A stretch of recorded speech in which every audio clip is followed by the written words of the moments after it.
Ante todo, buenas noches. Queremos darle la bienvenida a esta cuarta clase del marco de la Escuela de Dirigentes. Hoy tengo el gusto personal y el honor de presentar al doctor Jerónimo Chi. Como siempre, no leemos todos los currículos de las personas que vienen a dictarnos sus clases, especialmente hoy, pero algunos datos. Él es geofísico por la Universidad Nacional de La Plata, magíster en Ingeniería Ambiental por la UPN, doctor en Ciencias Ambientales por la Università Ca' Foscari de Venecia, Italia. El doctor Aichi se ha desempeñado como docente, como investigador, y también ha cumplido diversas funciones de distintas universidades nacionales. Entre otros, ha sido secretario académico, ha sido secretario de Ciencia y Técnica, y actualmente, como ustedes saben, es el rector de la Universidad Nacional de San Antonio de Areco. Hoy vamos a tener como tema una aproximación a los temas ambientales. Así que muy bien, muchísimas gracias. Bueno,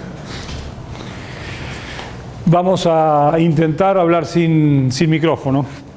Si no escuchan, me dicen y agarramos uno. La charla o clase que preparé está dividida en dos grandes partes. Una primera referida a la legislación ambiental, cómo ha sido la aparición de la legislación ambiental en nuestro país, cómo está detallada en la Constitución, cuáles son las leyes principales, y también cómo aparece en la Constitución de la Provincia de Buenos Aires y cuáles son las leyes principales. Y en una segunda parte les voy a contar una herramienta que utilizamos muy seguido para justamente evaluar situaciones ambientales y que todos conocemos o que vamos a conocer hoy, y se llama evaluación de impacto ambiental. La presentación que voy a mostrar es densa, es lo más antipedagógico que se puede armar. Son filminas con mucha letra, pero la idea es que les quede como referencia, porque ahí hay datos, sobre todo en los aspectos legales, muy importantes. Yo elijo, cuando estamos para este tipo de clases dirigidas a dirigentes sociales que van a tener responsabilidades en clubes, en organizaciones no gubernamentales, cooperativas, cooperadoras, elijo esta parte legal porque ustedes todos saben que nosotros no podemos alegar, cuando cometemos alguna causa, alguna falta, no podemos alegar el desconocimiento de la ley. Y en los temas ambientales sucede eso, que uno fácilmente puede cometer un error, incluso un delito, sin tener demasiado presente que lo está cometiendo. Entonces me parece que hace la responsabilidad de los dirigentes de todo tipo de organizaciones, a las que me refería hace un momento, tener en cuenta y saber que a lo mejor en algún tema, en alguna decisión que estamos tomando, es necesario consultar con alguien que se dedique a este tipo de temas y sacarnos la duda. Cuando hablo de muchas de las cosas que decidimos, son sencillas, no son grandes obras de ingeniería, pero si yo armo una cancha de fútbol, tengo que hacer una evaluación de impacto ambiental. Si yo armo un horno de panadería, tendría que saber cuáles son las afectaciones que va a producir esa actividad en el medio ambiente. Si yo a nivel municipal armo un cementerio, si yo armo una represa, si armo un puerto, si armo un puente, digamos, hay muchísimas cosas en pequeña escala.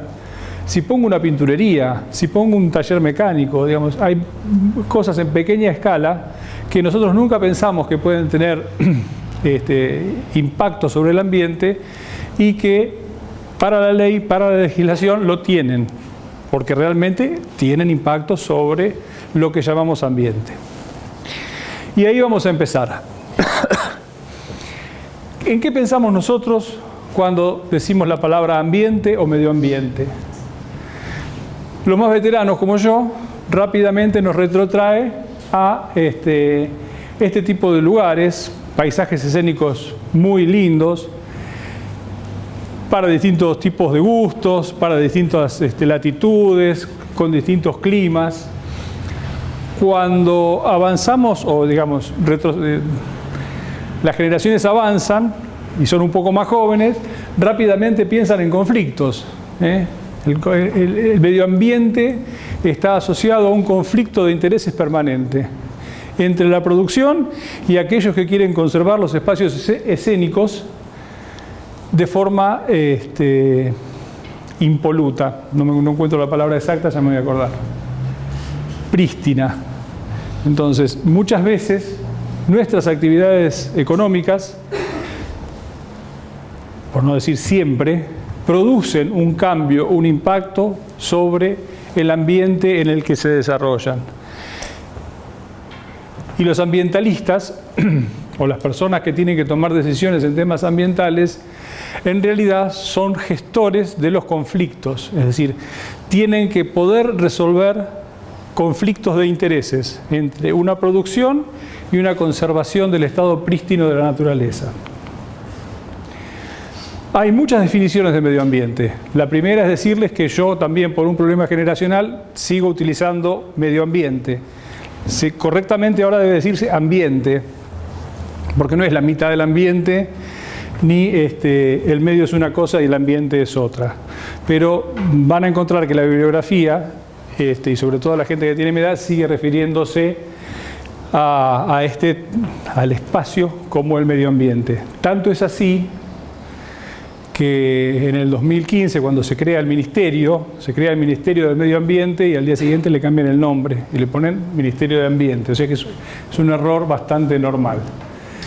Se entiende por ambiente todo lo que afecta a un ser vivo y condiciona especialmente las circunstancias de vida de las personas o de la sociedad en su desarrollo. Comprende el conjunto de valores naturales, sociales y culturales existentes en un lugar y un momento determinado, que influyen en la vida del ser humano y en las generaciones venideras. Es decir, no se trata solo del espacio en el que se desarrolla la vida, sino que también abarca seres vivos, objetos, agua, suelo, aire y las relaciones entre ellos, así como elementos intangibles como la cultura. Es decir, el ambiente es todo. Y cuando nosotros iniciamos una actividad o tenemos un proyecto o queremos desarrollar una iniciativa, tenemos que tener en cuenta cuánto va a cambiar o influir sobre el conjunto total de ese todo que llamamos ambiente. Que no es solamente la naturaleza en estado natural o en estado puro, es también los valores culturales que están agregados en nuestras sociedades.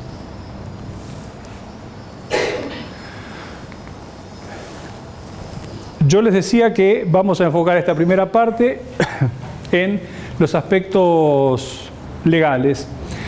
Inevitablemente vamos a hacer un pequeño recorrido histórico y nos vamos a limitar al siglo XX.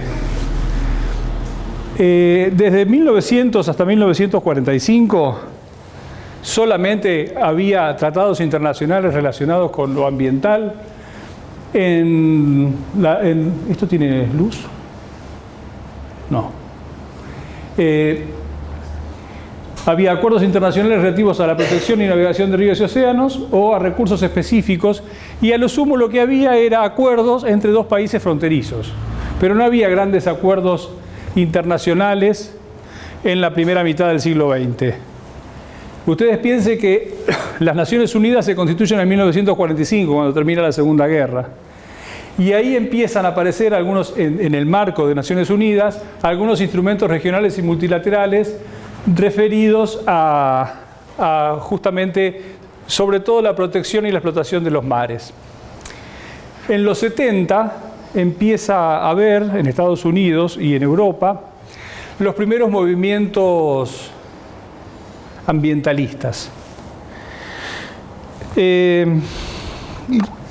Prácticamente con la finalización de la marcha de Martin Luther King, en Estados Unidos empiezan las discusiones ambientalistas con este senador Gaylord Nelson, que era un demócrata y que logró organizar en el año 70 una marcha con más de 10.000 universitarios en la fecha que se denominó después, el 22 de abril del 70, quedó reconocida como el Día de la Tierra.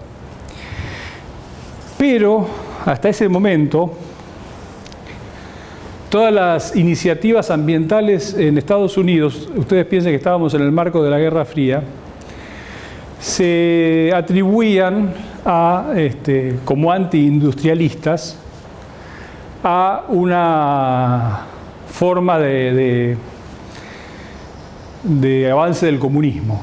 Entonces, los ambientalistas, hasta el 70 más o menos, que querían producir algunas transformaciones en la forma de industrialización en los Estados Unidos de América, tenían que levantar ese muerto. En 1970, después de esa marcha, de esa grandiosa marcha que hace Nelson en Washington, se crea la Agencia de Protección Ambiental, la famosa EPA, que en la actualidad marca, en general, los lineamientos técnicos y teóricos que utilizamos para la prevención y para el uso de muchos de los recursos naturales que utilizamos a diario. Cuando nosotros escuchamos, por dar un ejemplo, el máximo de arsénico que puede tener el agua de consumo, no es una determinación que nosotros hagamos a partir de un estudio sanitario, sabiendo la influencia de distinta gente que toma distintas concentraciones y los efectos en la salud. Nosotros lo que estamos haciendo, en ese caso en particular y en muchos otros, es tomar los valores que directamente establece la Agencia de Protección Ambiental de los Estados Unidos.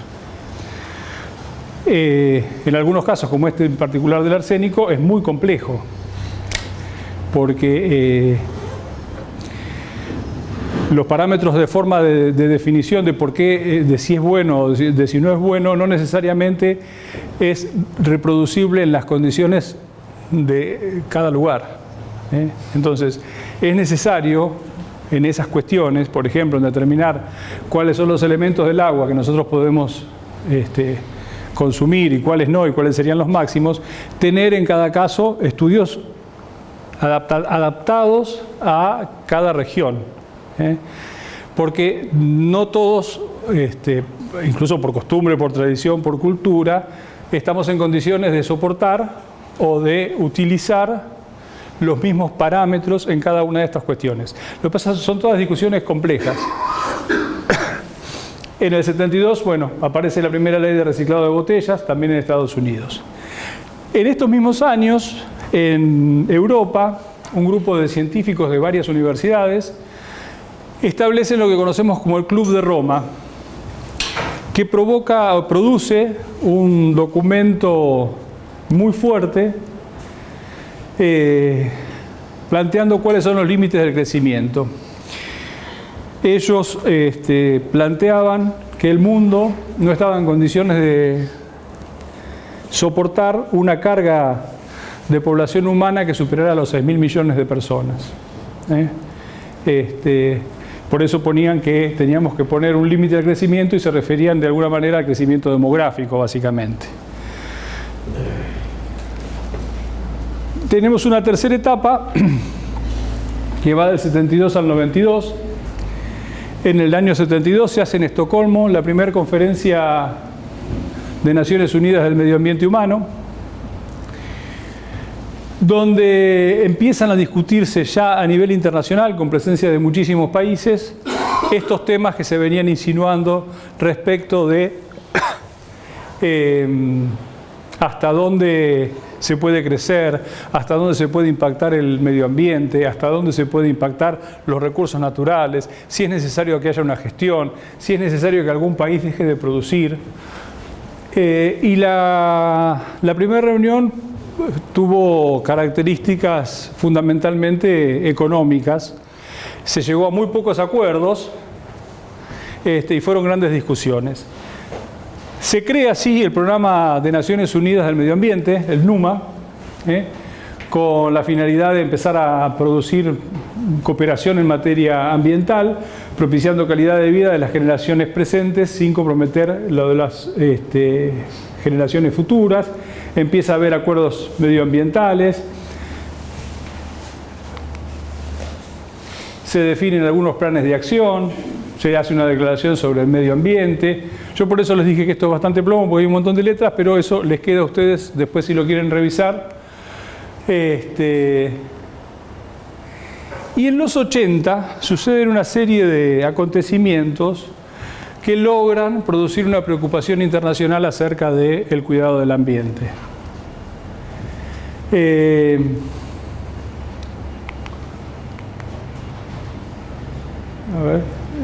Tenemos lo de Chernobyl, lo habrán visto la serie recientemente. Empieza la preocupación por la protección de la capa de ozono.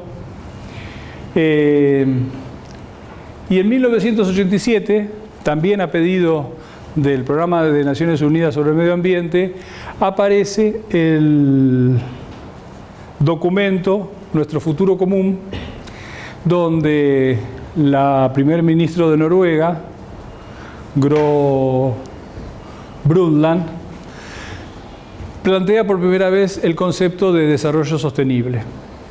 El concepto de desarrollo sostenible es el conjunto de estrategias que garantizan la satisfacción de las necesidades actuales sin comprometer la capacidad de las generaciones futuras para satisfacer las suyas. Siguen habiendo en esa década el famoso Exxon Valdez, que libera millones de toneladas de petróleo en la zona de Alaska, es uno de los ecosistemas más frágiles del mundo.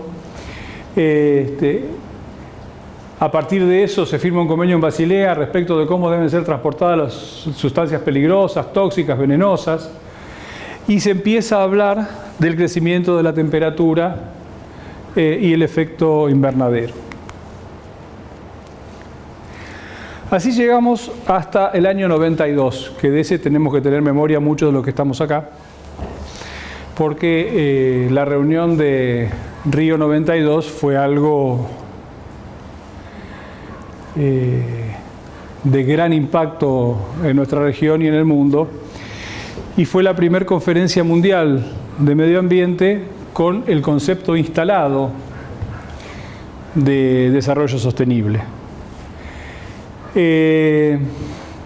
No fue una reunión científica, fue una reunión política con fuerte contenido económico.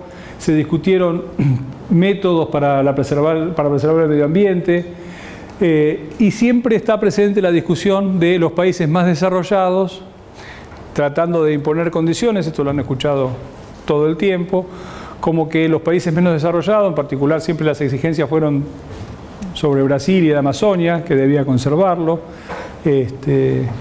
y este tira y afloje de que los países menos desarrollados teníamos que seguir siendo menos desarrollados para de alguna forma hacer la reserva forestal, la reserva de agua, la reserva de aire puro del mundo. Todas estas discusiones aún hoy no se han saldado. Lo que sí sucede en el 92 en Río es que se empieza a pensar la posibilidad de generar instrumentos vinculantes, porque hasta ese momento todos los instrumentos eran de aceptación voluntaria, es decir, nadie obligaba a ningún país a hacer ninguna cosa. A partir del 92 sucede eso, y por ejemplo el primero que se firma es el Protocolo de Kioto, y es prácticamente el único ejemplo de un compromiso cumplido antes de la fecha de vencimiento del compromiso. En el 99 ya se habían reducido a cero las emisiones de clorofluorocarbonados, que eran unos gases que se utilizaban en aerosoles, en refrigeración, en aire acondicionado, en un montón de cuestiones, y que estaba produciendo el famoso agujero de la capa de ozono, que directamente producía lesiones sobre la vida en la Tierra. Creo que es el único ejemplo de un convenio, de un tratado internacional que se cumple y se cumple antes de lo previsto. Después empieza a haber algunos instrumentos sin fuerza vinculante, y lo más interesante, el saldo más interesante que deja Río 92 es la Agenda 21. La Agenda 21 es un programa muy detallado, se puede encontrar fácilmente en internet, ponen Agenda 21 y aparecen un montón de puntos relacionados con cada una de las variables del medio ambiente y de la producción, donde se plantean soluciones y sus costos para, siempre pensando en este nuevo concepto que es el desarrollo sostenible.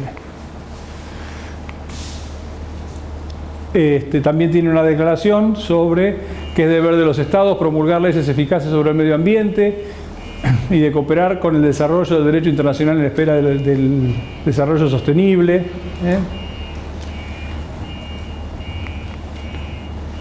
¿Qué pasó después?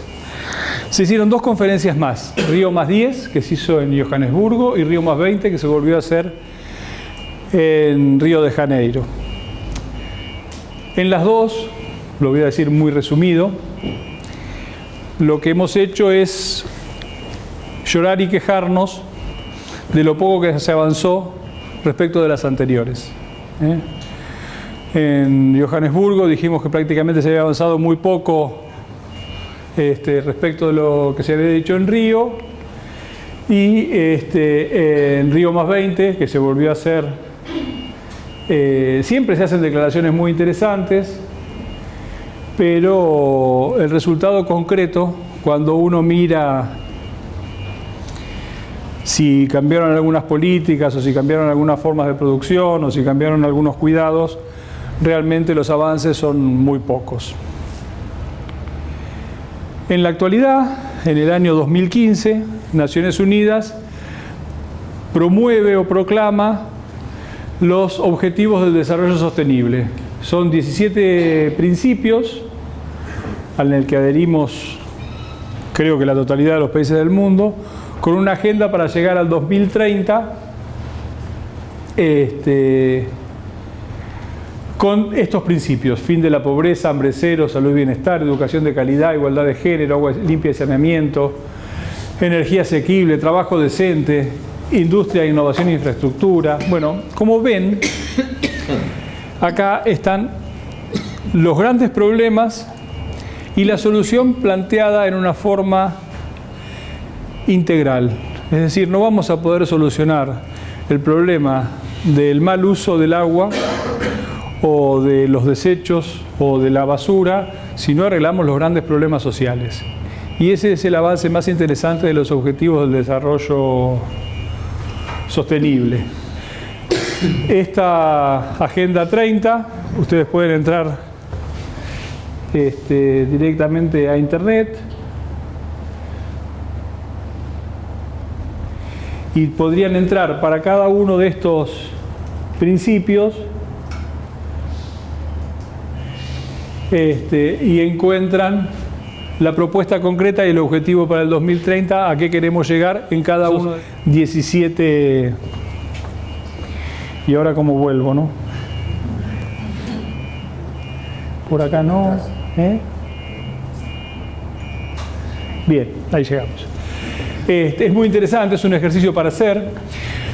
En el Ministerio o si ponen ODS para municipios o para provincias, hay ya manuales y guías, líneas de guía, para que cada uno de nosotros, con la responsabilidad que nos toca en las distintas áreas, por ejemplo, educación de calidad, cumplamos los lineamientos de los objetivos del desarrollo sostenible en cada una de nuestras instituciones y ayudemos a los demás en todo lo que podamos a la implementación local por municipio, a la implementación por provincia, y que ayudemos todos a que el Estado pueda cumplir con los compromisos que tomó para el 2030. También en el 2015 el Papa Francisco saca una encíclica que se llama Laudato Si Signore, que es el cuidado de la casa común, que realmente yo no sé cuál fue primero, si los ODS o Laudato Si. Están muy enfocados los objetivos de los dos instrumentos de una forma muy interesante, donde Laudato Si propone una mirada integral e integradora sobre el mundo, el planeta, sus bienes, sus recursos y las personas, y también plantea esta necesidad de solucionar con equidad los distintos problemas, que hasta que no solucionemos los problemas de pobreza no vamos a poder solucionar ninguno de los otros problemas. Por supuesto, como es una encíclica papal, tiene agregado, a diferencia de los ODS de Naciones Unidas, una mirada, digamos, basada en el valor trascendente que tiene para la Iglesia la vida. Lo interesante es que este documento, por más que sea una encíclica, está acompañado por los grandes responsables de las otras iglesias. Acompañaron rabinos y acompañaron, bueno, de varias religiones. Es muy interesante, están verbalizados y dicen quiénes son en la misma Laudato Si. Y lo más interesante del planteo es que si a nosotros nos proponen arreglar el mundo, nos parece una proeza inimaginable. Pero Laudato Si le da al problema una dimensión asequible, una dimensión que podemos tener, que está planteada como el cuidado de la casa común. Entonces no está planteado como que vamos a arreglar el mundo. Vamos a cuidar la casa en la que vivimos. Y realmente han empezado alguna serie de programas que, sumado al ODS, esperamos que cuando lo veamos dentro de 10 años, en el 2025, sí se hayan producido algunos cambios que no vimos entre el 92, el 2002 y el 2012. Bueno, Argentina es un gran país y desde siempre ha sido de avanzada en nuestra legislación. Nosotros dijimos que en el año 1987 la Comisión Brundtland propone el concepto de desarrollo sostenible y que en 1992, entre las cosas que propone la Cumbre de la Tierra en Río, está el tema de la educación ambiental. Pero así como somos de buenos para legislar, somos de malos después para controlar o para hacer cumplir las leyes. Y ese es nuestro problema en varios campos, en el que nos preocupa hoy también. Si ustedes se fijan, en el año 94, cuando se modifica la Constitución argentina, se cumplen 25 años este año, incorporamos el artículo 43, que dice: todos los habitantes gozan del derecho a un ambiente sano, equilibrado, apto para el desarrollo humano y para que las actividades productivas satisfagan las necesidades presentes sin comprometer las de las generaciones futuras, y tienen el deber de preservarlo. Está tomando casi textualmente la definición de desarrollo sostenible que se había planteado en Naciones Unidas 5 años antes y se había pedido 2 años antes que se incorpore a las legislaciones nacionales en todo el mundo. Yo no sé cuántas constituciones han incorporado un párrafo ambiental, pero nosotros lo teníamos incorporado 2 años después de la Cumbre de Río. Las autoridades proveerán la protección de este derecho, la utilización natural de los recursos naturales, la preservación del patrimonio natural y cultural y de la diversidad biológica, y a la información y educación ambientales. Corresponde a la Nación dictar las normas que contengan los presupuestos mínimos de protección y a las provincias las necesarias para complementarlas, sin que aquellas alteren las jurisdicciones locales. Se prohíbe el ingreso al territorio nacional de residuos actual o potencialmente peligrosos y de los radioactivos. Los que tenemos algunos añitos más, nos acordamos que esto vino a saldar una discusión porque el presidente de aquellos años, no sé si lo recuerdan, un señor que se llamaba Menem, había pensado que un negocio genial era traer a Gastre, al norte de Chubut, los residuos radioactivos del mundo. Entonces los ponían acá y nos hacíamos unos pesitos. Bueno, la Constitución del 94 saldó esa discusión. ¿Por qué? Bueno, vamos al artículo siguiente. El artículo 41 lo que hace es establecer mecanismos por el cual cada uno de nosotros tiene derecho y la justicia nos tiene que aceptar a nuestras presentaciones nos autoriza a cada uno de nosotros como individuos a ser defensores de lo que consideremos avances sobre el medio ambiente. Es un artículo larguísimo donde dice toda persona podrá interponer esta acción de tomar conocimiento. Bueno, es muy largo. Básicamente lo que el artículo 43, dije mal, hoy el 41 es el ambiental, el 43 es el que nos da la forma que tenemos como individuos de proteger el ambiente cuando sentimos que lo están de alguna forma dañando. Ahora bien, yo les decía que siempre somos de avanzada para dictar las leyes, pero somos medio lentos en aplicarlas. Desde el 94, la Ley General de Medio Ambiente, que lleva o pretende llevar a la realidad el artículo 41 de la Constitución Nacional, se dicta 10 años después, se dicta en el 2002. Bueno, 8 años después, se fueron en el 94. Y ahí se constituye el Consejo Federal de Medio Ambiente y un año después se crea la Secretaría de Ambiente y Desarrollo Sustentable como autoridad de aplicación de la Ley 25.675, que es la Ley General del Ambiente. Las provincias, en el debate constitucional de 1994, mantienen su posición respecto de los recursos naturales histórica. No ceden a la nación el poder de policía del uso de los recursos naturales ni del control del medio ambiente. Cada provincia tiene legislación propia sobre las actividades y la forma de controlarlas en cada una de ellas. Por eso nosotros, cuando recorremos el mapa de la Argentina, encontramos provincias mineras. Por ejemplo, San Juan no tiene ningún problema. Los jugadores de fútbol del equipo de San Juan, no me acuerdo cuál es, la camiseta dice San Juan Minero. Si vamos a las provincias, a Mendoza, por ejemplo, es una provincia que, entre comillas, no está muy de acuerdo con la minería, tiene muchísimas explotaciones petroleras, pero encontramos un mosaico de actividades que se pueden desarrollar en una provincia y en otra no, por esta cuestión de que el medio ambiente se regula en cada provincia. Lo que sucede es que muchas veces siempre hay un interés de los gobiernos de toda la local, provincial, nacional, en generar mano de obra, generar industria, generar trabajo. Y lo que estaba sucediendo es que muchas veces los privilegios, o cómo hago yo para tentar una empresa que se instale en mi provincia y no se instale en otra. Bueno, muchas veces es con desgravamientos impositivos, le bajo, ¿cómo se llama? ¿Qué pagamos? Tasas, impuestos.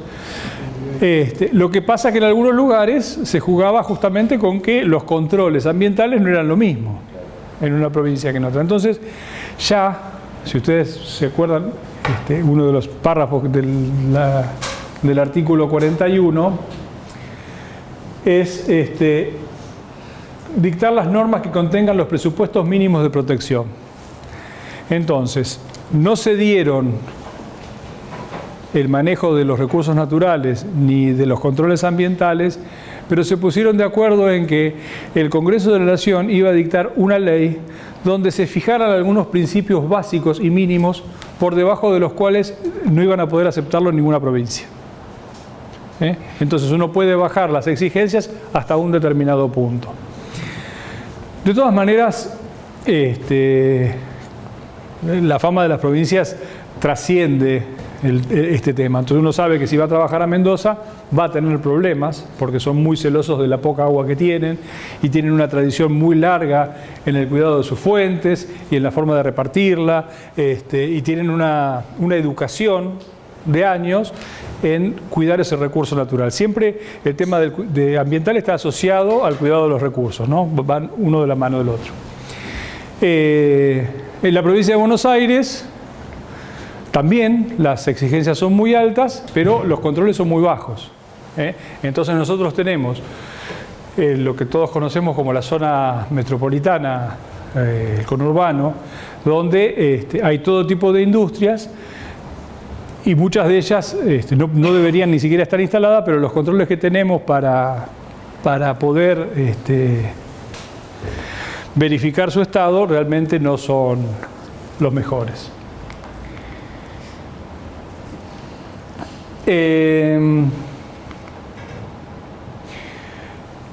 Lo más interesante que tiene la ley 25.675, creo que son estos principios que están en el artículo 4 de la ley, y que yo creo que esto es una de las cosas que sí nos sirve a todos nosotros como dirigentes, como personas con responsabilidad, como personas que tienen que tomar decisiones, a tenerlos en la cabeza, sobre todo al momento de tomar una decisión. Principio de congruencia. Bueno, no nos afecta individualmente. La ley provincial y municipal referida a lo ambiental debe estar de acuerdo con los principios y las normas fijadas en la ley y en la Constitución. Principio de prevención. Las causas y las fuentes de los problemas ambientales se atenderán en forma prioritaria e integrada, tratando de prevenir los efectos negativos que sobre el ambiente se pueden producir. Principio precautorio. Cuando haya peligro de daño grave o irreversible, la ausencia de información o certeza científica no deberá utilizarse como razón para postergar la adopción de medidas eficaces en función de los costos para impedir la degradación del medio ambiente. Principio de equidad intergeneracional. Los responsables de la protección ambiental deberán velar por el uso y goce apropiado del ambiente por parte de las generaciones presentes y futuras. Todo esto está en la ley, específicamente. Principio de progresividad. Los objetivos ambientales deberán ser logrados en forma gradual, a través de metas interinas y finales, proyectadas en un cronograma temporal que facilite la adecuación correspondiente a las actividades relacionadas con estos objetivos. Y esto es como siempre. Hacemos la ley y hacemos la forma de zafarla. Yo creo que el caso extremo en la Argentina es la causa Mendoza. Yo no sé si ustedes escucharon hablar de un grupo de vecinos de 11 partidos del conurbano le hacen un juicio a la nación por el estado de la cuenca del Matanza-Riachuelo. Esa causa la toma la justicia hasta que llega a la última instancia, que es la Corte Suprema, y es lo que conocemos como la causa Mendoza, que obligó a crear un ente interjurisdiccional que se llama la ACUMAR, que es la autoridad de Cuenca y que tiene que plantear las acciones para sanear la cuenca gradualmente y con plazos. Lo que pasa es que ahí la Corte fue más estricta, le dio a un juez federal, al juez federal de Quilmes, la obligación de hacer el seguimiento de las acciones, y en estos últimos 20 años, en lo que además yo creo que la provincia de Buenos Aires se dio jurisdicción, eso es discutible, podríamos haberlo hecho de alguna otra manera, toda la industria y toda la actividad humana que finalmente desagota en esa cuenca, que son 14 partidos, 11 o 14, realmente es pasmódico el avance en el saneamiento. Los grandes logros que uno ve cuando camina la cuenca, que a mí me ha tocado caminarla más de una vez, se ha recuperado de los dos lados el camino de Sirgas, se han desplazado las familias que vivían directamente sobre las márgenes a otros barrios, se ha avanzado también sobre la recuperación del lecho del río, está rectificado ahí en la altura de Seiza, digamos, son varias cuestiones. Lo que no le podemos poner el cascabel al gato es con la modificación de las formas de producción instaladas en toda esa región. Eso es muy complejo. Los intendentes defienden a rajatabla cualquier tipo de industria, porque por supuesto nadie quiere más gente desocupada en la calle, lo cual hace muy lento la transformación industrial que requiere poder mantener esa cuenca saneada. Porque nosotros, si vamos a la última parte, que es cuando ya llega al río y lo limpiamos, nos vamos a pasar la vida limpiándolo. Sí.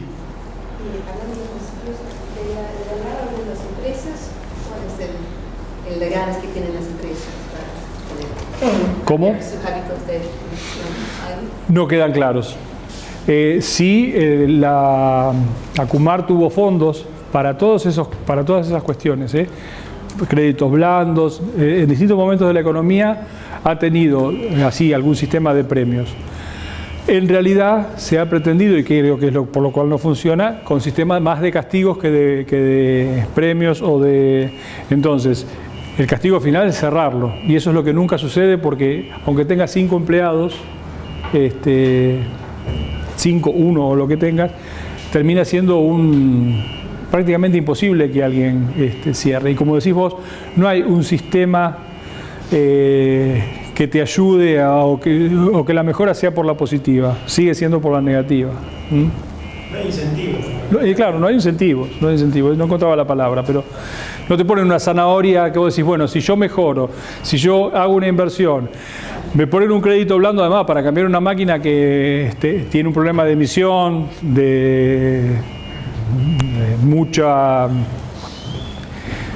me hace perder mucho materia prima, digamos. Cuando uno mira la producción la tiene que mirar desde un sistema, también desde una mirada integrada, que esté relacionada con los insumos, con la energía, con el agua y con lo que tiro, digamos, con lo que chupo y con lo que tiro. Sí, discúlpame. No, digo, a mí me parece que más que no hay incentivo, hay un doble discurso, claro. Hacemos un ente, agarramos una ley, decimos cuáles son las sanciones y no se le aplican a nadie y la gente que sigue tirando. Sí, tirando. Entonces, bueno, es típico de la Argentina, digamos, no, entonces así no se va a solucionar jamás. Por eso yo arranco la clase diciendo, somos un país de avanzada en el dictado de las leyes. Tenemos algunos problemitas para hacerlas cumplir después. Pero, son 14 municipios, 64 kilómetros. Sí, es un... La mayoría de los casos existen para tratar los residuos, la mayoría de las empresas. Y ahí digo Sí. los incentivos para acompañar, para que no se vuelquen de forma indiscriminada. Me parece que el Estado debería ser empeñado. Voy a dar un ejemplo Sí. de algo que me tocó vivir y que toca vivir en la provincia de Buenos Aires. Los transformadores de electricidad tenían hace mucho tiempo un refrigerante que era el conocido PCB. Eso generó a través de la muerte de un chiquito que nombre la luz, fue que se modificó la legislación allá por el año 2002-2003, donde Capital y Nación y creo que incluso son 50 partes por millón las que se permiten. Y la provincia, para resolver esa cuestión, la llevó a 2 partes por millón, sin tener en cuenta el costo que tiene poder poner en condiciones todos esos lugares. Hay muchos lugares, y sobre todo en la zona rural, que esos transformadores no tienen contenido PCB, porque incluso hay no hay empresas en el país que den la disposición final. No, se mandan a Inglaterra todavía. O Francia. O Francia, bueno, históricamente era Inglaterra. Entonces, digo, ahí es donde se va que puede estar muy buena la ley, pero tiene que dar los elementos para que se pueda llegar a los incentivos, para que se pueda llegar a concretar esa conciencia. ¿Son productores de Mendoza, entendí yo, que son los que inician la causa contra el riachuelo? No, Mendoza es el apellido del tipo. Es Mendoza y otros. Acá me parece que ya sabe más. Bueno, principio de responsabilidad. El generador de efectos degradantes del ambiente, actuales o futuros, es responsable de los costos de las acciones preventivas y correctivas de la recomposición. El daño que uno genera, por más chiquito que sea, es muy difícil que el mismo tipo esté en condiciones de pagarlo para solucionarlo. Porque son magnitudes, lo que rompemos, arreglarlo no es después fácil. Subsidiariedad. El Estado Nacional, a través de las distintas instancias de la administración pública, tiene la obligación de colaborar y, de ser necesario, participar en forma complementaria en el accionar de los particulares en la preservación y protección ambientales. Sustentabilidad. El desarrollo económico y social y el aprovechamiento de los recursos naturales deberá realizarse a través de una gestión apropiada del ambiente, de manera tal que no comprometa las posibilidades de las generaciones presentes y futuras. Solidaridad. La Nación y los Estados provinciales serán responsables de la prevención y mitigación de los efectos ambientales transfronterizos. Y cooperación. Los recursos naturales y los sistemas ecológicos compartidos serán utilizados en forma equitativa y racional. El tratamiento y mitigación de las emergencias de los efectos transfronterizos serán desarrollados en forma conjunta. Esta ley, además, en algunos artículos más adelante, propone, por ejemplo, que toda actividad, toda obra o actividad que en el territorio de la nación sea susceptible de degradar el ambiente, alguno de sus componentes o afectar la calidad de vida de la población en forma significativa, estará sujeta a un procedimiento de evaluación de impacto ambiental previo a su ejecución. Eso es la segunda parte que vamos a ver. Pero ya está establecido en esa ley que muchas de las actividades que puedan afectar el ambiente necesitan una evaluación de impacto ambiental. Y además establece en su artículo 20 que las autoridades deberán institucionalizar procedimientos de consulta o audiencias públicas como instancias obligatorias para la autorización de aquellas actividades que puedan generar efectos negativos o significativos sobre el ambiente. Por ejemplo, cuando nosotros queremos hacer, me tocó participar de una audiencia pública cuando se quiso instalar en la ciudad de Ensenada una central de generación térmica, o hace relativamente poco acá en Giles, ahora me decís, cuando se planteó la doble mano de la 41, también se hizo una audiencia pública. Acá mismo. ¿Acá? Por el tema de la autopista. ¿Por el tema de la autopista también? Bueno, nosotros conocemos todos algún caso de ese mecanismo de consulta directa, que es la audiencia pública, donde uno puede ir y plantear sus temores, sus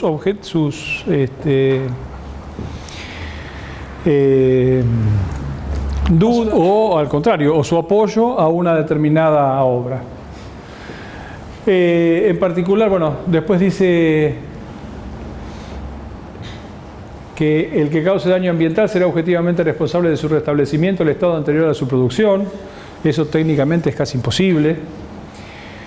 El caso de que no sea técnicamente factible, la indemnización sustitutiva que determine la justicia ordinaria interveniente deberá depositarse en el Fondo de Compensación Ambiental. Y esto es, no sé quién decía vos, esta es otra de las grandes trampas si nosotros pensamos que podemos sustituir el daño sobre alguna componente del ambiente con una multa, realmente estamos mal. Y lo que termina sucediendo muchas veces es que se paga la multa y no se hace la inversión correspondiente para ninguna mejora. Insisto, nosotros siempre tenemos montones de leyes para todas las cosas. Estas son una recopilación de leyes nacionales, compuestos químicos, residuos peligrosos, residuos industriales, eliminación de PCB, que era lo que le decía hace un ratito, gestión ambiental de aguas, acceso a la información pública ambiental, residuos domiciliarios, bosques nativos, actividades de quema. Y caemos rápidamente, yo me apuro porque si no se nos va a ir muy rápido todo el tiempo, en la Constitución de la Provincia de Buenos Aires. La Constitución de la Provincia de Buenos Aires también dice que los habitantes de la provincia tienen derecho a gozar de un ambiente sano y el deber de conservarlo y protegerlo en su provecho y el de las generaciones futuras. Esta es la diferencia más grande entre las dos constituciones. El artículo 41 de la Constitución Nacional nos habla del derecho y la provincia de Buenos Aires nos habla del derecho con la obligación de mantenerlo. La provincia ejerce el dominio eminente sobre el ambiente y los recursos naturales de su territorio, incluyendo el subsuelo, el espacio aéreo correspondiente, el mar territorial y su lecho, la plataforma continental y los recursos naturales de la zona económica exclusiva, con el fin de asegurar una gestión ambientalmente adecuada. Eso es cierto, salvo con algunos recursos que no nos dejan tocar a la provincia. Pregúntenle al gobernador Scioli qué pasó cuando quiso hacer una empresa de petróleo provincial. No pudo.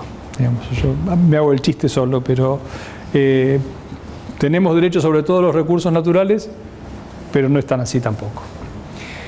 En materia ecológica deberá preservar, recuperar y conservar los recursos naturales, renovables y no renovables del territorio de la provincia, planificar el aprovechamiento racional, bla, bla, bla. Asimismo, asegurará políticas de conservación y recuperación. Toda persona física, la ley que regula lo establecido en ese artículo de la Constitución, en la provincia de Buenos Aires, es la ley número 11.723. Doctora, corríjame si... que tiene por objeto... ¿De qué año es? 2000, 1999, 90 y pico, no sé. Ahí traje el librito. Tiene por objeto la protección, conservación, mejoramiento y restauración de los recursos naturales y del ambiente en general en el ámbito de la provincia de Buenos Aires a fin de preservar, pero estos números son provincial, van por la 14.000 ahora.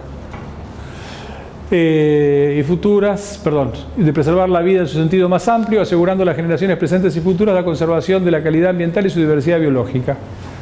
Según ella, el Estado provincial garantiza a sus habitantes el derecho a gozar de un ambiente sano, a la información vinculada al manejo de los recursos naturales, a participar de los procesos en que esté involucrado el manejo de los recursos naturales, a solicitar a las autoridades la adopción de medidas tendientes al logro del objeto de la presente ley.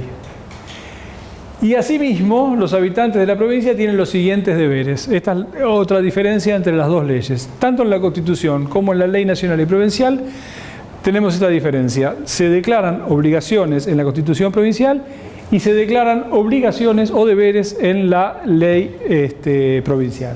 Proteger, conservar y mejorar el medio ambiente y sus elementos constitutivos, efectuando las acciones necesarias a tal fin.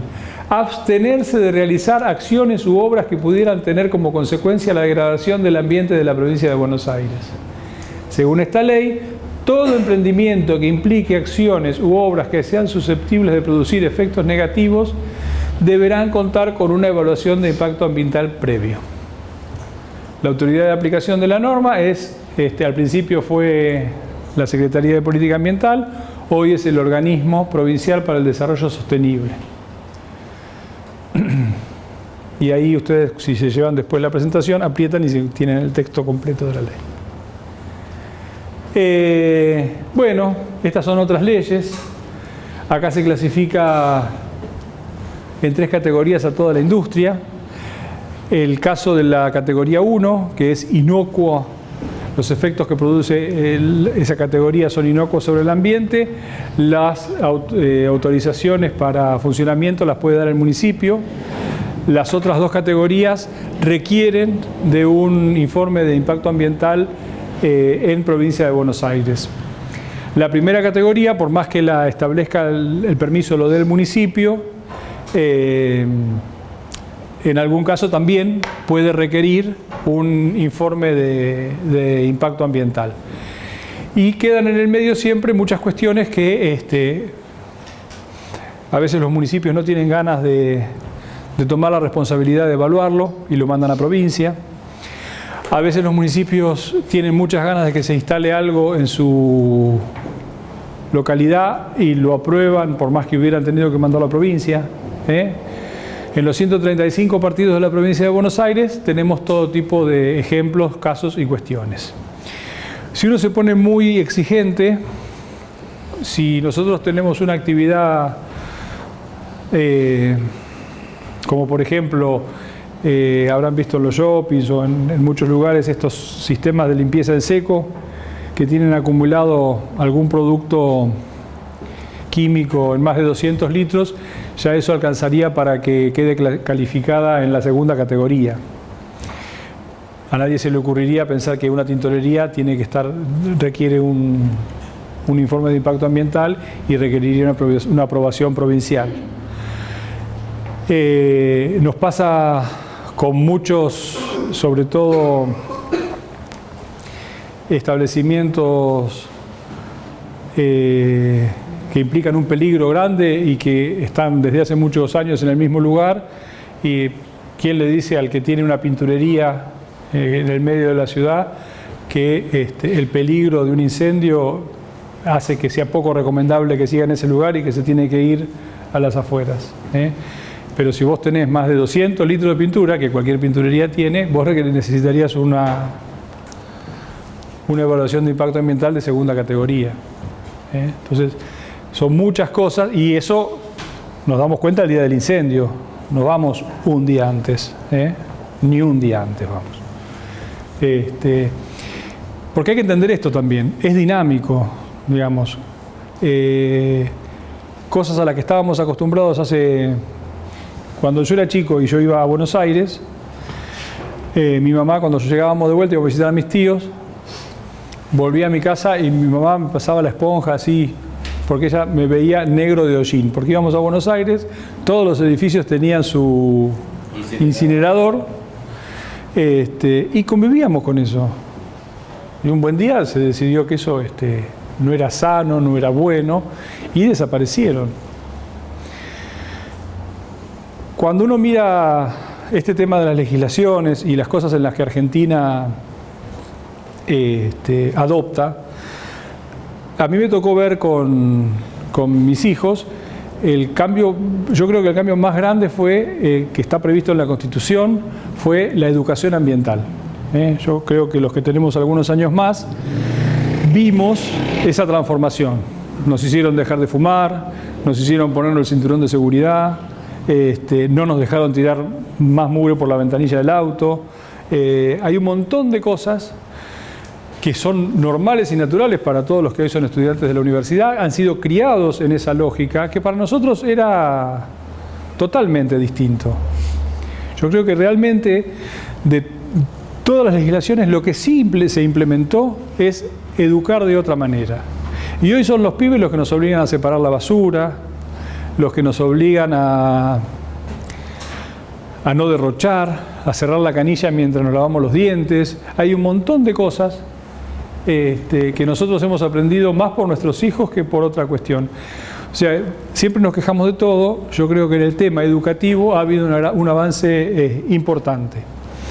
En otros no, pero en eso sí. Bueno, así como les mostré algunas leyes nacionales, acá tienen también otro listado de tratamiento, manipulación, transporte y disposición final de residuos especiales, de residuos patogénicos, otra cosa, digamos, los dentistas. Nosotros íbamos al dentista cuando era chico, el tipo el fin de semana sacaba una bolsita con todas las porquerías y se la llevaba a la basura. Hoy ningún odontólogo puede ejercer si no tiene la constancia de retiro de material patogénico en su consultorio. En clínicas, yo estudié en el observatorio de La Plata, atrás estaba medicina tenía su propio incinerador de todo lo que usaban ahí, qué sé yo, no se hacían mucho problema. A mí me tocó explicarle a los laboratorios de las facultades de ciencias exactas que no podían tirar más alegremente sus reactivos, sus pruebas por la canilla, la cloaca. Eso, 80 años hubo de universidad hasta que en los 80 entendieron que tenían que tener un responsable de higiene y seguridad, que no se puede tirar, que hay que separar lo peligroso, que hay que separar los vidrios. Hay un montón de cosas que realmente sucedieron estos últimos 20 años, en todos los niveles, hospitalario, universitario, consultorios, radiólogos. La Plata tiene una media, o tenía también, yo creo que ya también se ha superado, de radiación por la cantidad de consultorios odontológicos con radiografía prácticamente sin protección, media más alta que cualquier ciudad. Íbamos y medíamos y teníamos algún Röntgen de más digamos, en todas estas cosas ha habido una evolución y un cambio importante. Los talleres mecánicos, vos necesitan certificado final de aceites, filtros y trapos. Sí. No, pero además te hacen trampa. Yo voy a la Toyota, y lo voy a decir así, no se enojen. Y cuando te vas te dan la bolsita con el filtro que te sacaron. No, macho, es problema tuyo la disposición. Me lo das a mí y me trasladas un problema. Entonces yo se los devuelvo toda la vida. No, es para que usted nos crea que se lo cambiamos. Sí, yo te creo. Encargate vos de la disposición. Dije un nombre, pero todos los servicios son lo mismo. Vos te vas y tenés la bolsita al lado de todo lo que te sacaron. Los chinos con los juguetes cuando te vendían... Con la pila. Era para que nos quedáramos con las pilas. Bueno.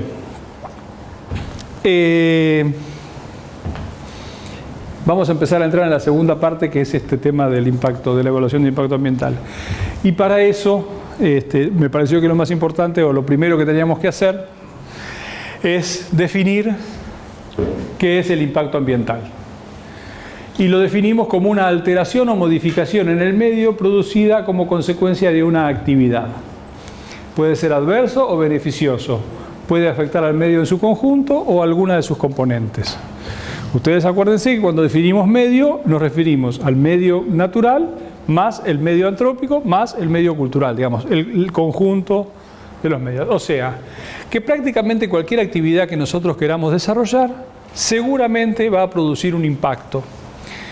Lo que tenemos que ver es si el balance de los positivos y los negativos hacen que valga la pena o no desarrollar esa actividad.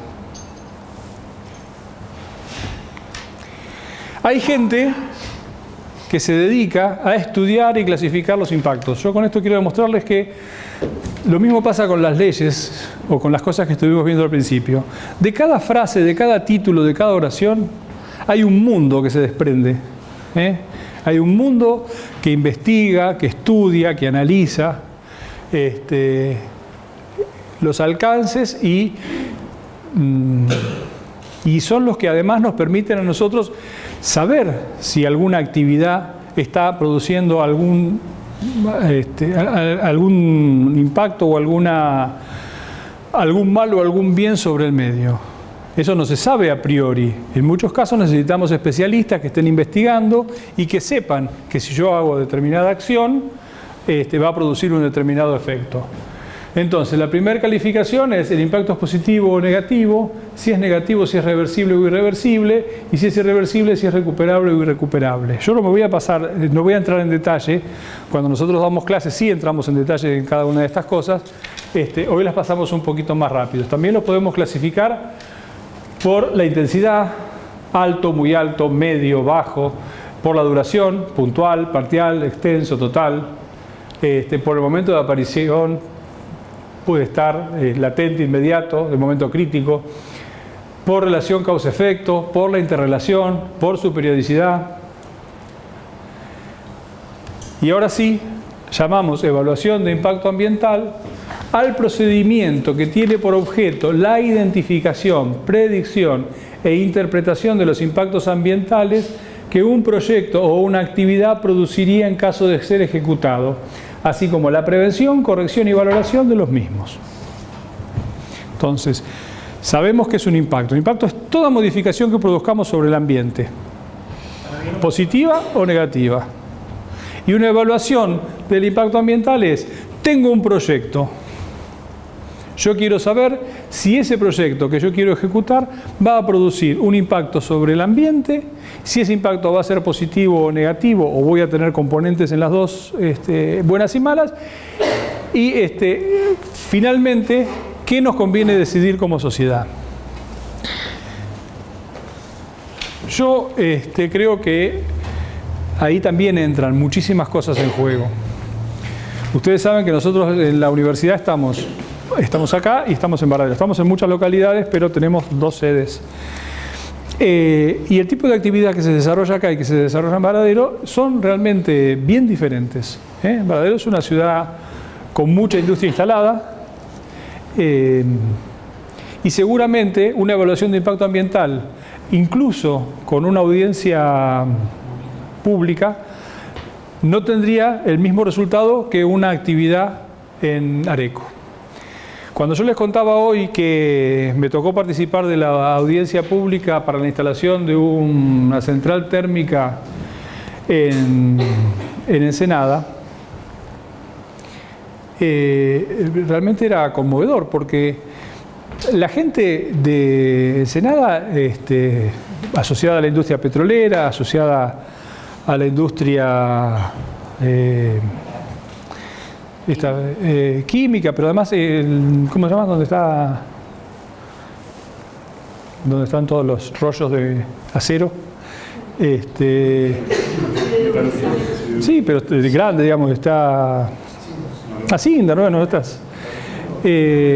Y además, una vez que tiene la etapa de laminado en frío, es ahí en propulsora siderúrgica. ¿Dónde salió? Hay un montón de industrias asociadas a tener la chapa ahí, digamos. Entonces los tipos decían, la electricidad para nosotros es el sinónimo de la vuelta a la industrialización.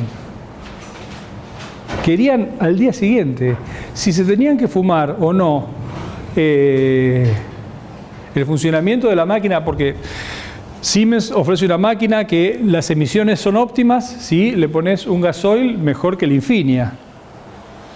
Y nosotros todos sabíamos que había dos camiones con dos barcos con un combustible que no se parecía mucho a la Infinia. Lo estaban tratando de cortar con pico y pala, digamos. Entonces, uno hacía todas estas advertencias. Y yo les puedo asegurar que la decisión fue... Te dejaron atrapada. Perdón. No, por favor.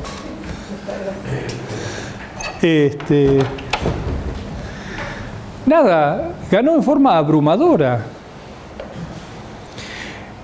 Los ecologistas más combativos del Senado ese día, en serio, organizaron una bicicleteada y se fueron por el río, porque realmente sabían que la comunidad local lo que quería era electricidad. Y uno les decía, pero muchachos, va a estar acá y va el sistema interconectado nacional. No es que da electricidad para acá. Bueno, no importa, ellos tenían la generación de electricidad y pensaban que las automotrices iban a volver a instalar en Ensenada, una serie de cuestiones. Bueno, la idiosincrasia del lugar hace que los impactos se vean en algunos lugares de una forma y en otros de otra. ¿Qué proyectos requerirían una evaluación de impacto ambiental? Todos. Yo les pongo acá de todo tamaño de proyectos para que tintorería, como les decía hoy, una tala. Este es el famoso minería a cielo abierto que tantas discusiones hemos escuchado en... Gracias. Estoy en memoria, me está abandonando. La instalación de un tendido eléctrico, la instalación de una presa, la instalación de un matadero, que acá es nuestro vecino. Todas las actividades podrían requerir, incluso la instalación de contenedores para la separación de basura, requiere una evaluación. Si después la evaluación nos da que todos son positivas, enhorabuena, pero va a haber una alteración, va a haber un cambio en las costumbres, en el paisaje, en nosotros, que hay que evaluar. Bueno, según si uno quiere pensar que una ley va a producir un efecto sobre el ambiente, uno podría, en ese caso no se llama evaluación de impacto ambiental, se le llama evaluación estratégica ambiental. Cuando uno quisiera hacer una modificación, o va a proponer una ordenanza, o va a proponer un cambio estatutario en su club, podría también intentar ver si esa modificación va a producir o no un impacto sobre el ambiente. En ese caso no hablamos de evaluación de impacto ambiental, hablamos de evaluación estratégica ambiental. Y el estudio de impacto ambiental es lo que hacemos realmente, y es lo que indistintamente utilizamos con el nombre de evaluación de impacto o estudio de impacto. ¿Por qué hacer una evaluación de impacto ambiental o un estudio de impacto ambiental? Como ya lo vimos recién, porque la normativa ambiental de nuestro país nos lo exige, en la Constitución, en las leyes nacionales y en las leyes provinciales. ¿Hay otros motivos? Sí, hay otros motivos. Algunas empresas que quieren exportar a Europa tienen que cumplir con algunas normas ambientales por encima de las exigencias de la Argentina. Entonces, por la exigencia de una administración, por la exigencia de una legislación sectorial, porque uno quiere tener y mostrar que sus productos cumplen con algún estándar internacional, ISO 14000 o alguna otra norma. Digamos, hay muchos motivos, además de las obligaciones legales, que nos pueden requerir o exigir que hagamos una evaluación de impacto ambiental y que incluso la exigencia respecto de nuestros procesos y los impactos que generan sean superiores a las legislaciones nuestras. Hay muchísimo material, hay muchísima bibliografía, incluso específica. Acá ustedes que están en el tema producción alternativa de energía, directrices para la evaluación de los parques eólicos en aves y murciélagos, por ejemplo. Ese es un manual de España. Evaluación de impacto ambiental para los proyectos de FAO. FAO es la Organización Mundial de Alimentación. Aquel es uno de los primeros manuales que apareció sobre la evaluación ambiental, que es del Banco Mundial, ese es de los 90. En general, cuando uno va a hacer una evaluación de impacto ambiental, la estructura general del estudio tiene estas partes. Primero, describir y analizar el proyecto. Nosotros cuando queremos hacer un proyecto y tenemos que evaluar si va a tener impacto o no sobre el ambiente, tenemos que contar el proyecto completo. Yo estoy muy acostumbrado a darle esta clase a los chicos que van a hacer esto. Y ahí es donde les digo, si nuestro cliente nos engaña a nosotros, el problema lo va a tener él. Él nos tiene que contar en serio qué va a instalar, qué va a producir, cuánto va a consumir en energía, en agua, en recursos naturales, qué movimiento de camiones, qué movimiento, después, cómo es el proceso y cuáles son finalmente los efluentes o los desechos de ese proceso. Si el tipo nos miente en cualquiera de esos puntos, para nosotros es imposible hacer una evaluación de impacto ambiental. Después, el segundo paso es definir y valorar el medio sobre el que va a tener los efectos del proyecto. No hay un proyecto, no hay una evaluación de impacto ambiental que me la puedan vender con el equipo que me están vendiendo. A mí me pueden vender una máquina para hacer arandelas. No me pueden decir, bueno, tomá, que esta es la evaluación de impacto ambiental donde la instales. No. La evaluación de impacto ambiental está en relación directa entre el proceso que yo quiero hacer y el lugar donde lo quiero hacer. Entonces, nada, tengo que llegar al lugar y mirar. Y mirar cuáles son las variables que condicionan la posibilidad de instalarlo. Si yo llego acá al medio de la Pampa, donde tenemos una producción y campos arados, no es lo mismo que yo llegue al medio de un monte, o al medio de un bosque, o al medio de una selva. En eso también tenemos que ser muy claros. Hay lugares que ya tienen una intervención antrópica muy fuerte.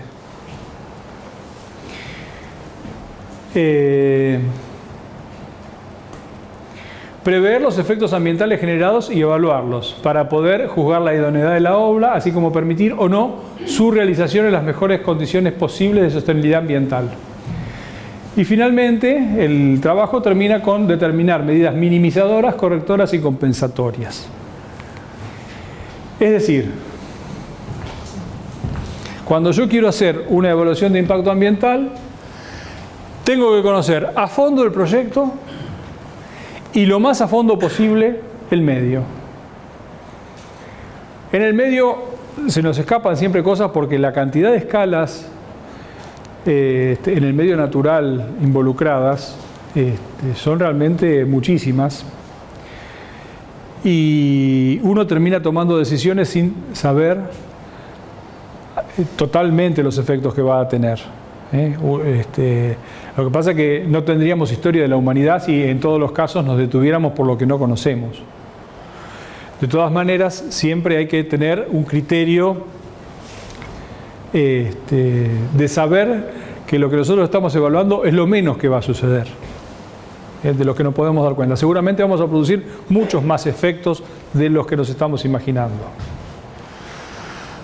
Por supuesto, tener el marco normativo y saber toda la normativa que está involucrada en el proceso que yo quiero instalar, todas las leyes que están involucradas, y entonces hacer una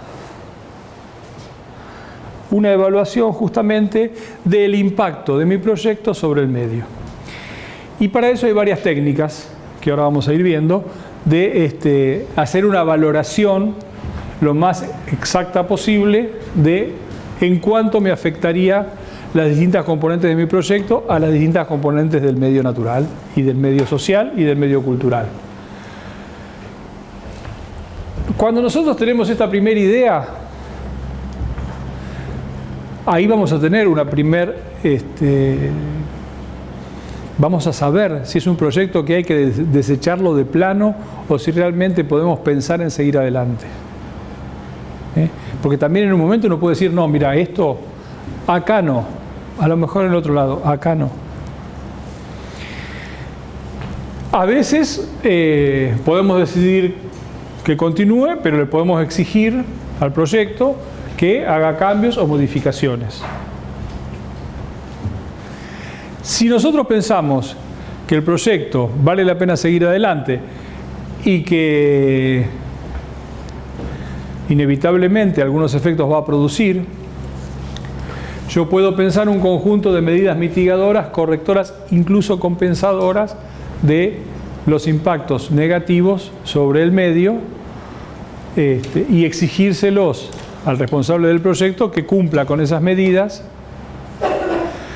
para permitir esa instalación. Y cierra el proyecto de evaluación ambiental con un plan de monitoreo y un programa de contingencias o accidentes.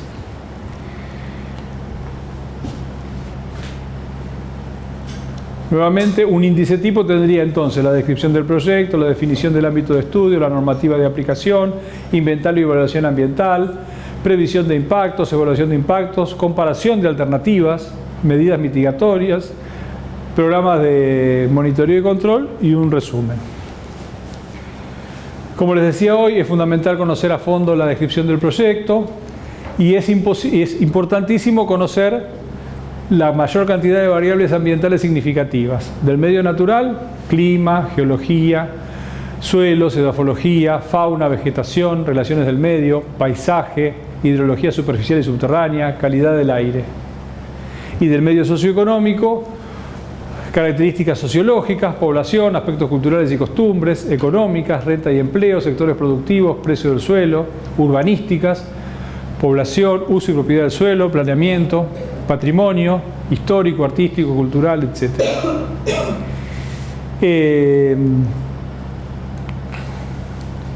Esto es un ejemplo de todas las informaciones que buscamos relacionadas con el medio natural, con el medio cultural, y lo que nosotros hacemos finalmente es en una tabla de doble entrada, que llamamos matriz de Leopold, a donde ponemos las variables principales del ambiente, que están allá arriba: atmósfera, suelo, agua superficial, agua subterránea, flora y fauna, estético y cultural, infraestructura, economía y seguridad, y las acciones del proyecto.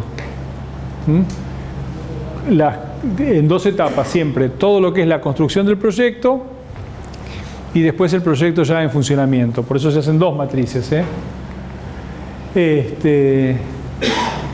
Y muchas veces nos tenemos que limitar a hacer un taller con especialistas en distintos temas y jugar con esta matriz de si el impacto va a ser negativo, positivo, sin impacto, la intensidad, la duración, y vamos haciendo una matriz cualitativa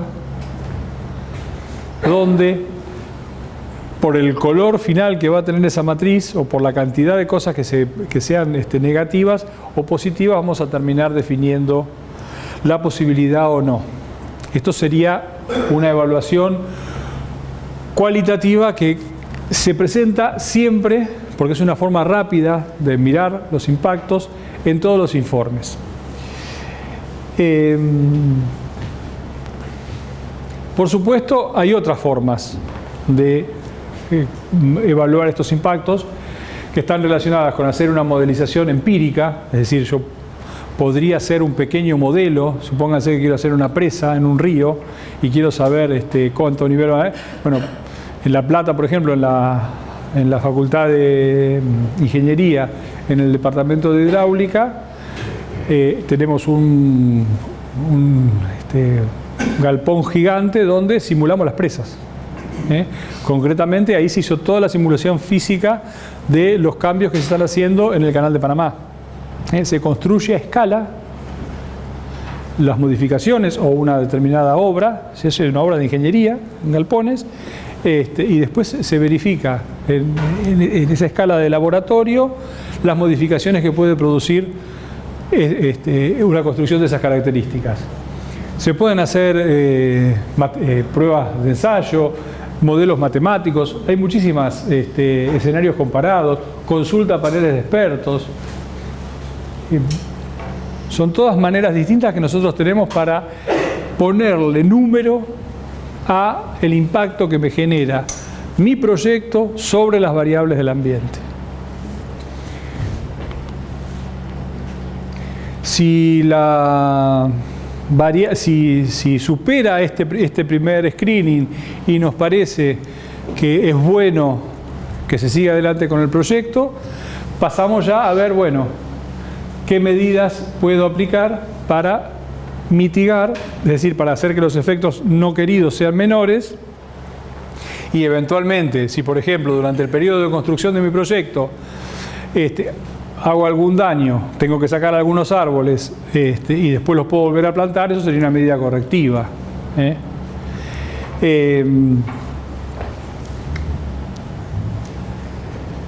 Lo que siempre nos tiene que dar en la cabeza es que siempre es preferible evitar el impacto que corregirlo. Nunca volvemos a foja cero en estas cuestiones.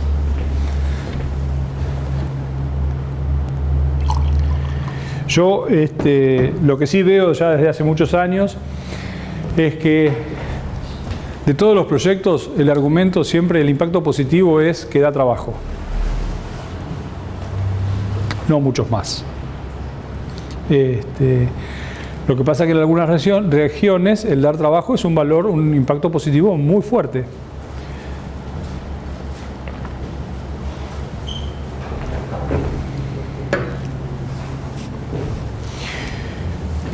Ya se acaba, muchachos, no sufran. Bueno, tenemos entonces las mitigadoras o las correctoras y compensatorias. Supónganse que ponemos realmente lo que sucedió, la central de generación térmica camino a Punta Lara, ¿no? Entonces, la ubicación de la central térmica está justo sobre el gasoducto Cruz del Sur, que es el que cruza gas a Uruguay. Entonces dijeron, no, porque la forma óptima de funcionamiento de esta máquina que nos vendió Siemens es con gas natural, entonces las emisiones de NOx, de todas las emisiones, se minimizan. Lo que pasó es que nunca nadie los dejó sacar gas del gasoducto. Entonces dijimos, bueno, no importa porque vamos hasta la refinería, que está a línea recta, debe estar 2 o 3 kilómetros, hacemos un ducto y mandamos Infinia, digamos, o Euro, digamos, el gasoil de más calidad. Entonces cuando hicieron la cuenta, la refinería de La Plata, si le vendía por caño esa cantidad de cosas, se quedaba sin distribuir gasoil al resto de las... Entonces la refinería de La Plata dijo, no te vendo. Entonces llegan los barcos con gasoil al puerto y lo bajan en camiones, ¿no? Entonces es un continuo de camiones. Es un continuo de camiones. Tuvieron que hacer la ruta de vuelta porque iban por un camino que no estaba previsto. Y pasa por una serie de casas de los vecinos donde antes no había nada y ahora pasan los camiones, pasan los camiones. Entonces a esos vecinos, estas medidas compensatorias se les pone un mango en el bolsillo, se les arregla una plaza, se les cambian las veredas, se les pone luminaria, digamos. Esas son las medidas compensatorias podrían ser muchas más, pero que terminan conformando a los tipos que se ven afectados por algo colateral del proyecto, que no se tuvo en cuenta en el minuto cero, porque pensaron que iba a ser está parado arriba del gasoducto, no fue. Está parado a 3 kilómetros de la refinería, tampoco fue. ¿Eso antes?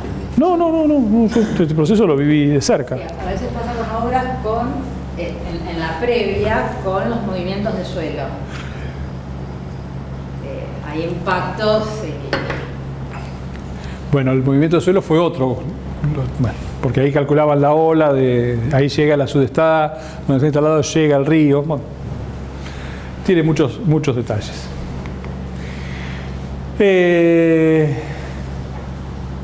Un aspecto muy importante de las medidas correctoras, bueno, es el costo, esto no nos vamos a meter. Las medidas correctoras también, es todo un mundo, las medidas correctoras. Y llegamos al plan de monitoreo. Supongamos que sí, que es un proyecto razonable, que se puede llevar adelante, que las medidas mitigatorias se aplican, que funciona. Lo que nosotros hacemos finalmente es un plan de monitoreo.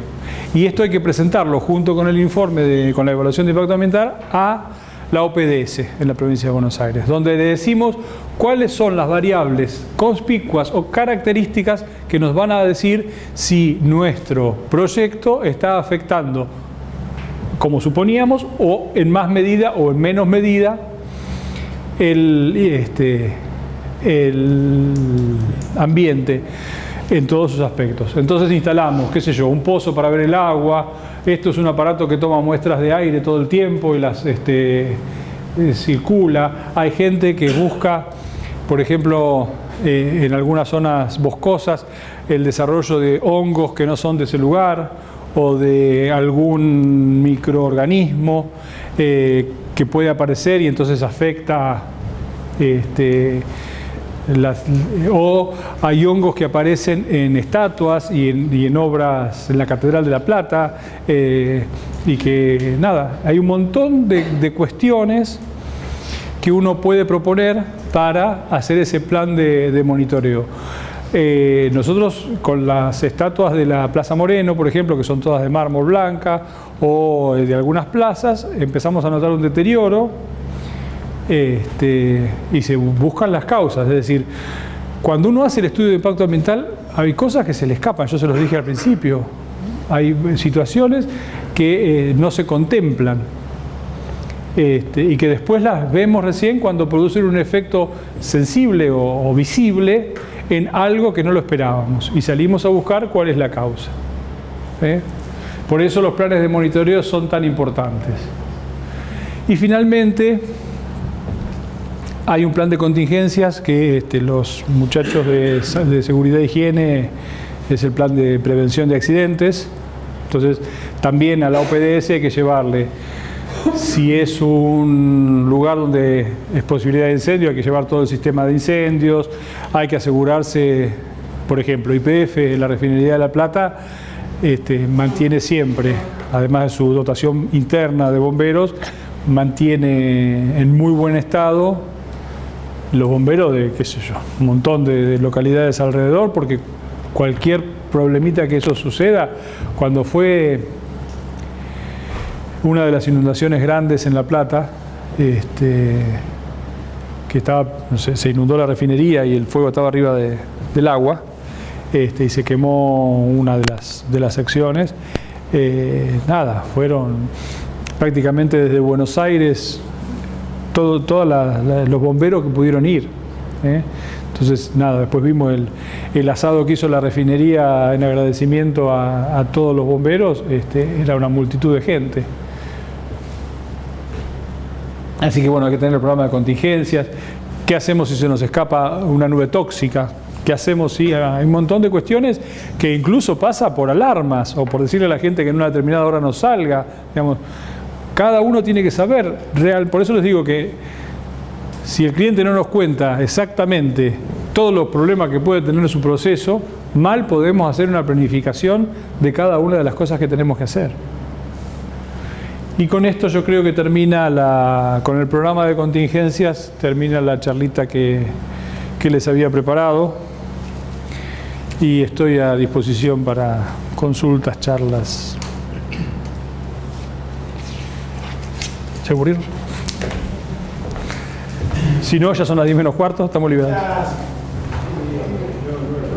Los proyectos 9 menos cuarto. Ah, son por corrí mucho. utilidad pública, como puede ser una generadora de energía o estación transformadora. Pero hay el impacto ambiental que sí es necesario. ¿Cómo juega a ser una necesidad para la población con respecto a Mira, ahí las exigencias fueron claras respecto, porque cuando vos haces la evaluación de impacto ambiental, por ejemplo, del proceso, con la máquina que vas a instalar te tenés que guiar por los parámetros de diseño del equipo. Vos no tenés un equipo funcionando y vos podés ir a medir, si yo le meto esto, sale esto. Entonces, viene la gente de Siemens y te trae las especificaciones técnicas de cómo va a funcionar la máquina. Y, por supuesto, siempre esto además es en etapas, se espera crecimiento, y de cómo pasás de un ciclo líquido, precisamente al día que haya gas, hacerlo gaseoso. Entonces vos, en realidad, cuando vos lo haces, todo funciona dentro de parámetros muy interesantes. El problema después es cuando le das un combustible distinto al que estaba planificado originalmente, que además te va a traer otros problemas. El equipo no va a durar lo mismo con un combustible que con el otro. Posiblemente ni siquiera rinda. Pero digo, a los efectos a esta población que le pasan camiones cada 25 minutos. Tampoco estaba previsto inicialmente. Los camiones iban a pasar solamente para el alteo del terreno. Se levantó 2 metros y pico, que al final no se levantó todo, sino se hizo una gran muralla alrededor de la instalación. Igual eso fueron, no sé cuántos metros cúbicos de movimiento del suelo hubo. Iba a ser un tiempo y terminó siendo mucho más. Y tenés que estar encima de ellos después en estas cuestiones, porque se les rajan las casas, porque y realmente no fue una variable de diseño. Y esto es inevitable, supongo que en otros lugares será evitable. Acá estaba la necesidad, la gente la recibió muy bien, hay un barrio cerrado muy cerca.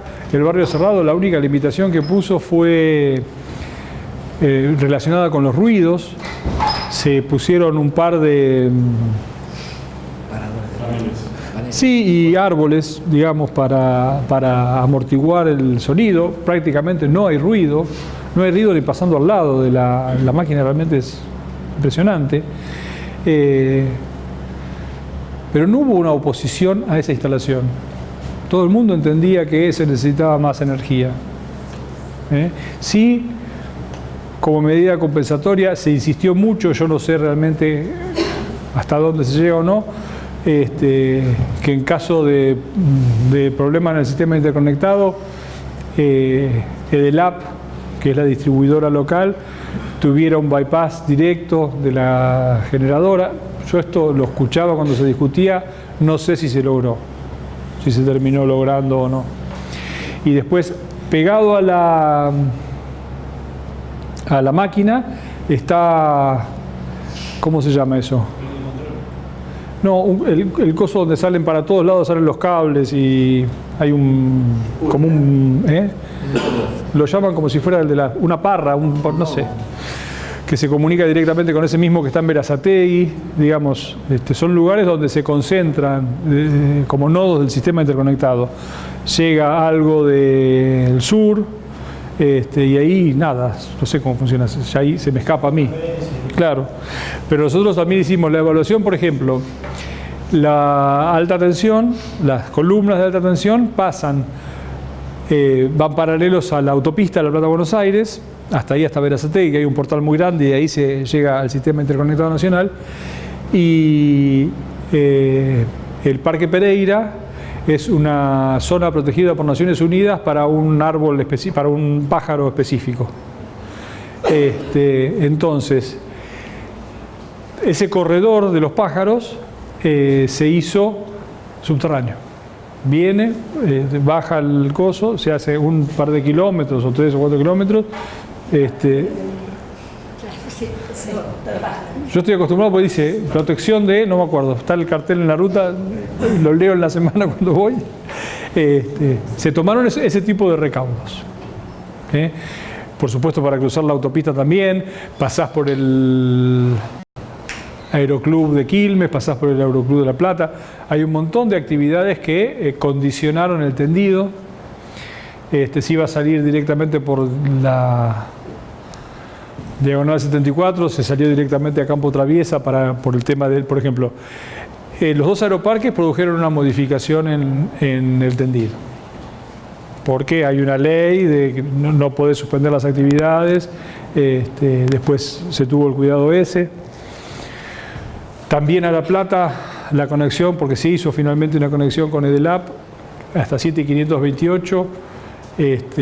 No sé si se hizo. Yo caminé 2 o 3 trazas alternativas que me habían dado para ver cuál era la de menos impacto. También había que usar la vía del tren, digamos.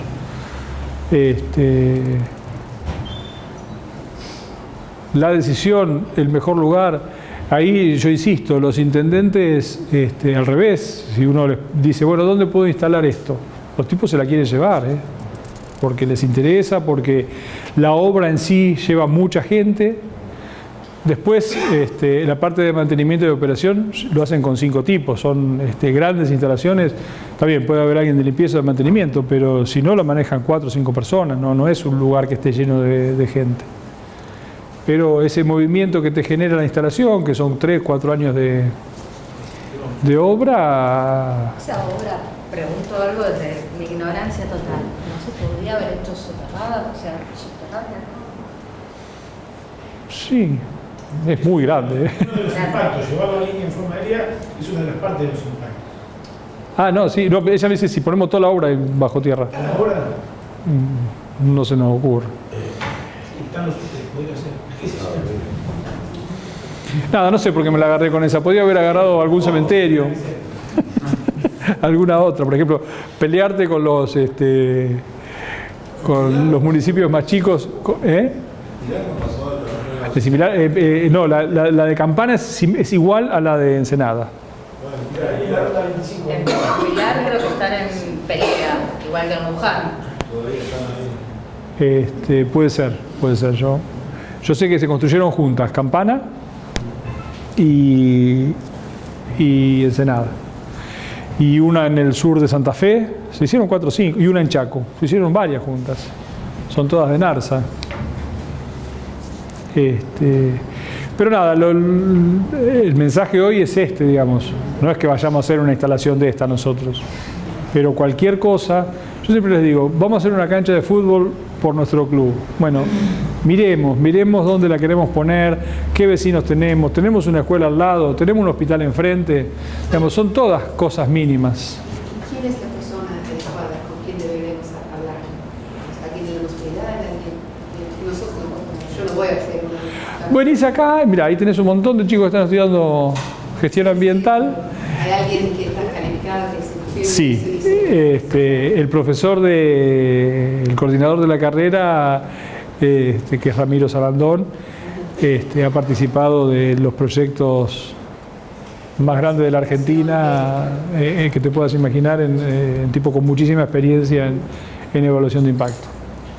Y está acá varios días a la semana y es un tipo muy accesible para la consulta. Él tiene que mostrar que tiene algo, hizo alguna capacitación o algo de eso, que no sé.